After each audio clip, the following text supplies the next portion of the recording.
In this video, we'll be going over the basics of cellular respiration. The first thing that you're probably wondering is, well, what is cellular respiration? What does it do? Why does it do this? Well, in essence, cellular respiration is a conversion of glucose to usable forms of energy for the cell. It does this by reducing glucose to lower energy molecules, and when going to a lower energy state, energy comes out of the step. This is where the energy that can be used by the cell comes from. It does this in 4 different steps. The first step is glycolysis. This is where it breaks down glucose to pyruvate. The pyruvate then is broken down to acetyl-CoA in the pyruvate processing step, aptly named. Then acetyl-CoA is then sent to the citric acid cycle, where different forms of energy are taken off the acetyl-CoA molecule.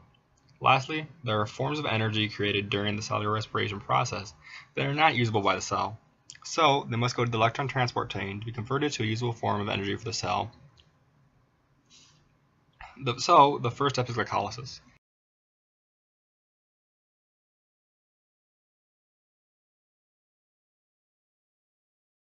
As stated before, this step changes glucose with the molecular formula of C6H12O6 into 2 pyruvate molecules, each with a molecular formula of C3H4O3.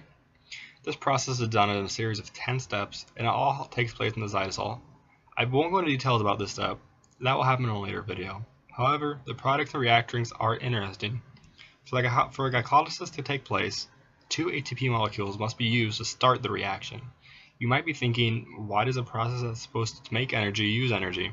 Well, the answer to that question is that ATP allows the glucose molecule to be changed into a different molecule, that can put energy into it.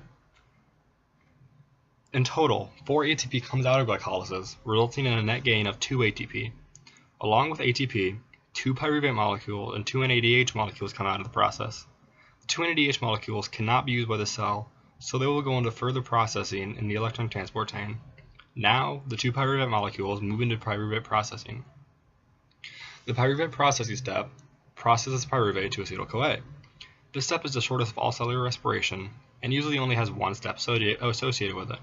First, one CO2 molecule comes out the pyruvate molecule. One NAD plus molecule then enters the cycle, and one hydrogen comes off the acetyl-CoA and adds on to the NAD plus molecule, creating NADH. Now, the last part of this process is the addition of coenzyme A with the molecular formula of CoA-SH. To get the energy out of the acetyl-CoA molecule, it must go to the citric acid cycle. The citric acid cycle is, well, a cycle. It has no ending and occurs in the mitochondrial matrix. It simply adds or subtracts to the current molecule. Specifically, the acetyl-CoA molecule loses one HS and CoA molecule. The remaining part of the molecule combines with oxaloacetate to create citrate. There are a total of 8 steps in this process, but as I stated with glycolysis, this will be explained in more detail in a later video.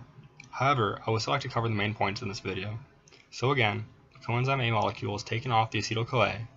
This coenzyme A molecule is then going back to pyruvate processing to combine with another molecule pyruvate to create more acetyl-CoA. As well as with coenzyme A, 2 molecules of CO2 are released, 2 molecules of NADH are released, 1 FADH2, 1 ATP, and 1 GTP.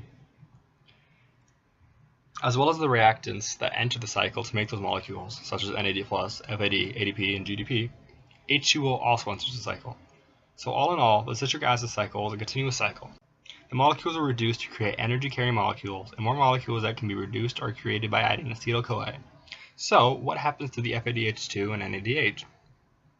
They can't be used by the cell as energy, so what happens to them? Well, the answer to that is that they go to the electron transport chain. So, you keep hearing about this electron transport chain. What does it do? Unlike the other 3 cycles we have discussed, it doesn't start or end with an organic compound. Even though there are no organic compounds directly involved, this is arguably the most important step of cellular respiration. It converts FADH2 and NADH, which cannot be used by the cell, into ATP, which can be used by the cell. This is done by creating a proton gradient in the inner membrane of the mitochondria, which is where there are more protons on one side of the barrier than the other. This is done by removing the hydrogens from NADH and FADH2, and then they enter the cell. Electrons pass through different complexes in order to achieve this.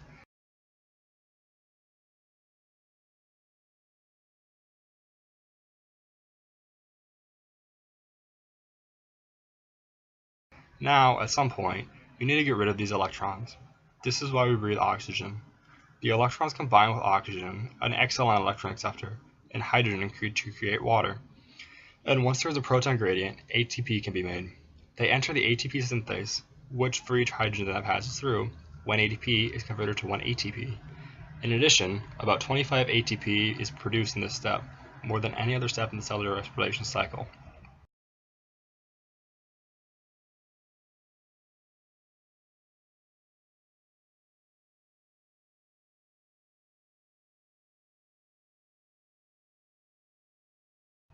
So, in total, 29 ATP is made from a single glucose molecule.